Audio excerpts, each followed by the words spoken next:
आज की वीडियो में हम लोग पढ़ेंगे डिस्प्लेसमेंट रिएक्शन। डिस्प्लेसमेंट रिएक्शन क्या होता है? एक ऐसा केमिकल रिएक्शन जिसमें कोई कंपाउंड किसी एलिमेंट से रिएक्ट करके अपने में से एक एलिमेंट को डिस्प्लेस करता है, बाहर करता है। एग्जांपल से समझने की कोशिश करते हैं।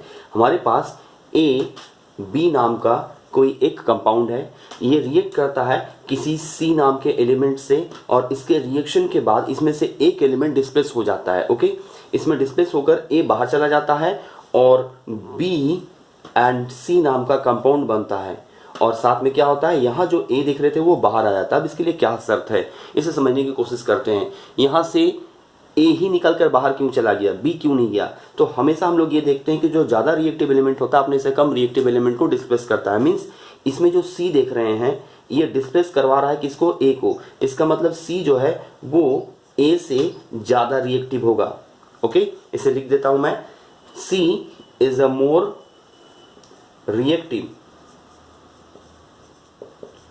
देन ए, या फिर कह सकते हैं C is more reactive and A is less reactive.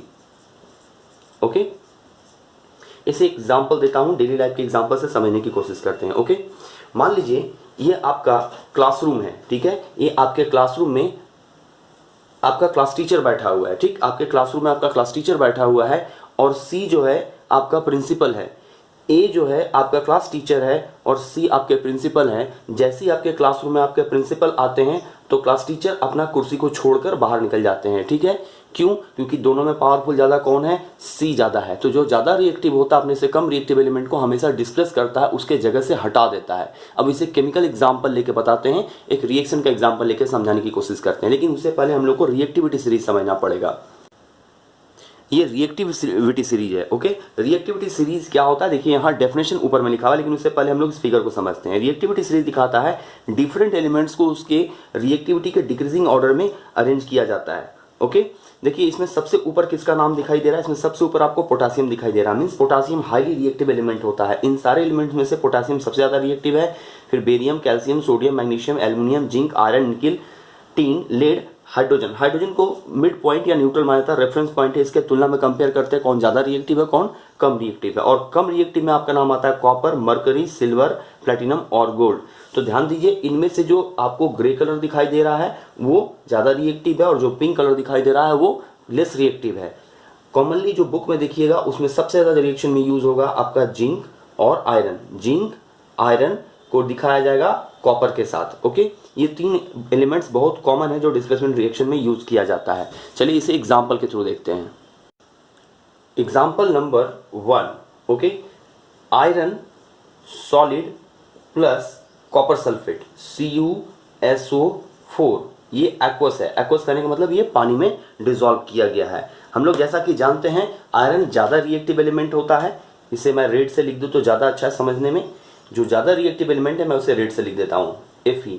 अब हम लोग जैसा कि देख सकते हैं रिएक्टिविटी सीरीज को, Fe is a more reactive then Cu। Means iron ज्यादा रिएक्टिव है किससे, कॉपर से। तो इसका मतलब आयरन रिएक्टिव है तो सल्फर से रिएक्ट करेगा, सल्फेट से, और कॉपर को डिस्प्लेस करेगा। ओके, तो हम लोग लिख सकते हैं क्या, ये रिएक्शन के बाद क्या बनेगा, Fe चला जाएगा Cu के जगह पर तो बन जाएगा FeSO4।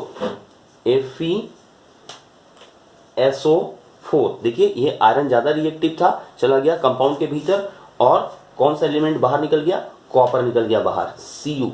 ओके, कॉपर सॉलिड बाहर आ गया और यहाँ FeSO4 एक्वस बन गया।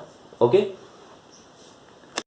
सेकंड एग्जांपल हम लोग क्या देखेंगे, सेकंड एग्जांपल देखेंगे जिंक Zn प्लस H2SO4। जैसा कि आप सीरीज में देख सकते हैं, रिएक्टिविटी सीरीज में जिंक जो होता है वो ज्यादा रिएक्टिव होता है किससे, हाइड्रोजन से। तो क्या होगा, यहाँ डिस्प्लेसमेंट रिएक्शन होगा और कंपाउंड बनेगा ZnSO4 aqueous plus hydrogen gas. Okay, यहाँ सल्फ्यूरिक एसिड एक्वस और जिंक सॉलिड लिखा जा सकता है।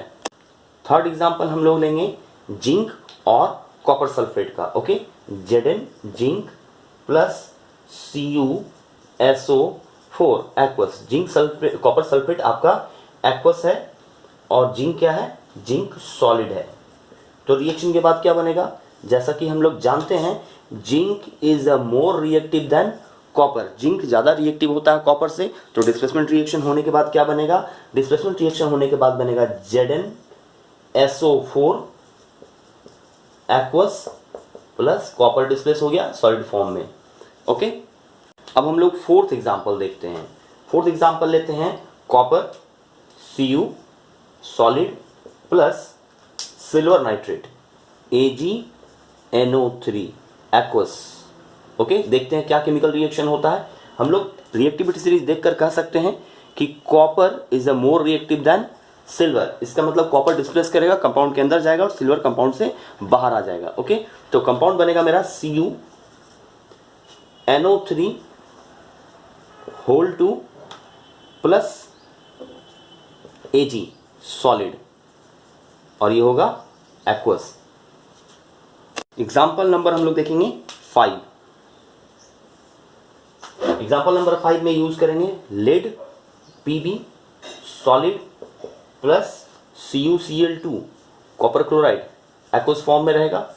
रिएक्शन देखते हैं क्या होता है। पहले रिएक्टिविटी सीरीज कंपेयर करते हैं। हम लोगों को क्या पता है, हम लोग को पता है कि lead is a more reactive than copper, मतलब लेड रिएक्ट करके कंपाउंड के अंदर चला जाएगा, एक कंपाउंड बना लेगा, बनेगा PbCl2। Pb means lead, Cl2 lead chloride, ये एक्वस हो गया, साथ में बनेगा कॉपर सॉलिड। ओके, अब हम लोग देखेंगे एग्जाम्पल नंबर 6 जो कि काफी इंपॉर्टेंट है। एक स्पेशल रिएक्शन है जो मैं लास्ट में बतलाता हूं। सबसे पहले लिखेंगे Fe2O3, ठीक है। इसे फेरिक ऑक्साइड कहा जाता है या आयरन 3 ऑक्साइड कहा जाता है। कारण क्या, क्योंकि इसमें आयरन का ऑक्सीडेशन स्टेट +3 होता है। ओके, ये हायर क्लास की चीज है लेकिन फिर भी कभी कभी जरूरत पड़ जाता है। इसके बाद हम लोग इसको रिएक्ट कराएंगे एल्युमिनियम पाउडर से। एल्युमिनियम सॉलिड फॉर्म में होता है। इसके रिएक्शन से क्या बनता है इसे देखते हैं। सबसे पहले कंपेयर करते हैं दोनों का रिएक्टिविटी सीरीज में जाकर। रिएक्टिविटी सीरीज में जैसा कि हम लोग जानते हैं aluminium is a more reactive then iron, means इसका क्या रिजल्ट होगा, इसका रिजल्ट होगा डिस्प्लेसमेंट रिएक्शन। इससे कंपाउंड जो बनेगा उसका फॉर्मूला होगा Al2O3 एल्युमिनियम ऑक्साइड प्लस इससे आयरन डिस्प्लेस होगा। ओके, आयरन लिक्विड फॉर्म में निकलेगा। अब ये लिक्विड फॉर्म बहुत खास बात बतलाता है। देखिए हम लोग को क्या पता है कि आयरन यानी कि लोहा जो होता है वो तो सॉलिड होता है। ये कौन सा मटेरियल है, ये आयरन है। और आयरन यहाँ क्या दिख रहा है, लिक्विड दिख रहा है। आयरन का लिक्विड होने का सीधा मतलब है कि टेम्परेचर बहुत ज़्यादा होगा। इस रिएक्शन का एक खास नाम है। इस रिएक्शन को हम लोग थर्माइट रिएक्शन कहते हैं। कौन सा रिएक्शन कहते हैं, thermite, THERMIT, thermite reaction. Thermite reaction highly exothermic reaction, इसमें बहुत ज़्यादा अमाउंट ऑफ हीट रिलीज होता है और इसी high amount of heat release होने की वजह से यहाँ जो आयरन प्रोड्यूस हो रहा होता है वो लिक्विड फेज में रिलीज होता है और इस रिएक्शन से हीट निकलने को हम लोग वेल्डिंग करने में यूज़ करते हैं।